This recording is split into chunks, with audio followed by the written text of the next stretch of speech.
Yeah, I get that it's confusing, and I'd happily have a conversation with anyone about it at any point. I think sexuality is fascinating. I think it's something we should talk about more, really. But Johnny, in the TA, his response to his confusion was to sort of try and bully me. It was the worst form of bullying because it was sort of undercurrent, so you couldn't prove it, but it was constant. It was things like, I think this reveals a lot about him. Every time he got drunk, he kept getting his knob out and showing it to me, going, "Oh, you like that, don't you?" Bloody don't like it, Jesus. It's a car crash of genitalia. His knob did to my knob. You know when you touch a snail on its eye and it goes... Wow. Turned it into a vagina. I told Mum that he kept getting his knob out and she went, "Too much Afghanistan." What does that mean? Like there's a perfect quantity of Afghanistan about it. Oh, no more Afghanistan for me. I'm so full of Afghanistan.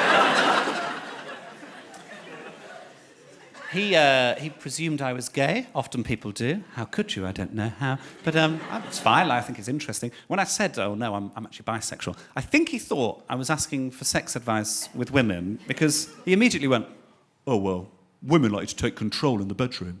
I said, "Well, I didn't ask, but let's see where this goes." I said, "Well, when I'm with a girl, I'll be like, go over there." Why is she over there? How long's your cock, Johnny? "Yeah, you've got to be the boss in the bedroom." I haven't got time for invoicing. Do some accounts midway through. Oh, this was awful as well, because he was really hypersex, like really high libido. We were in central Lisbon. This girl walked past us, and he leant over to her and he's like, "Oh, she's fit, isn't she?" I was like, "She's clearly underage." "There's grass on the wicket, let's play cricket."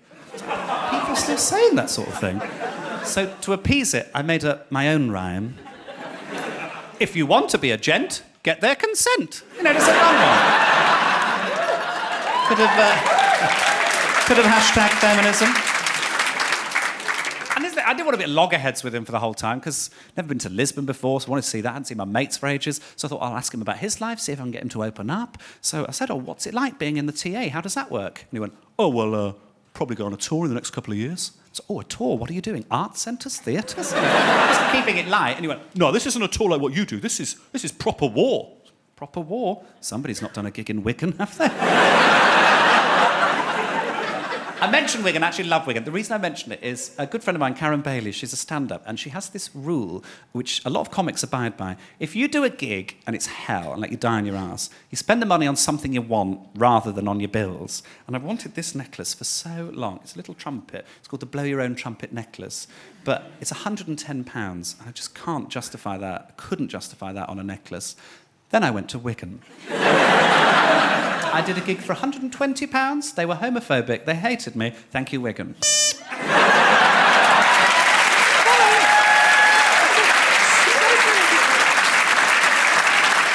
Favourite thing I've ever bought. Oh, the worst gig. The worst gig was on a Virgin flight for Virgin Atlantic. I wasn't allowed to talk about it contractually for a while. I am now. They're wankers. I agreed to it on the basis the people on the flight would know some comedy was happening. They didn't. So it took off between Edinburgh and London, it was. Cabin crew did their announcements, and then they were just like, "Joe, perform." So I stood up. Front row were a load of businessmen on laptops. At one point, one of them did laugh, and I thought, well, I've done well there. Then I realised he was watching Friends. Second row were a Muslim family with children, all wearing hijabs. I'm sure very nice. Probably not into poo-out knob-in gags. Somebody tried to walk out. I was meant to do 10 minutes. I did 2 minutes and 43 seconds. They helpfully told me afterwards. And I don't check Twitter. I don't search my own name on Twitter. But Mum does. She found this tweet, which was just on a Virgin flight between Edinburgh and London. And one of the cabin crew got up and did some shit comedy. Lovely. Well, that'll go on the DVD, won't it? Smashing.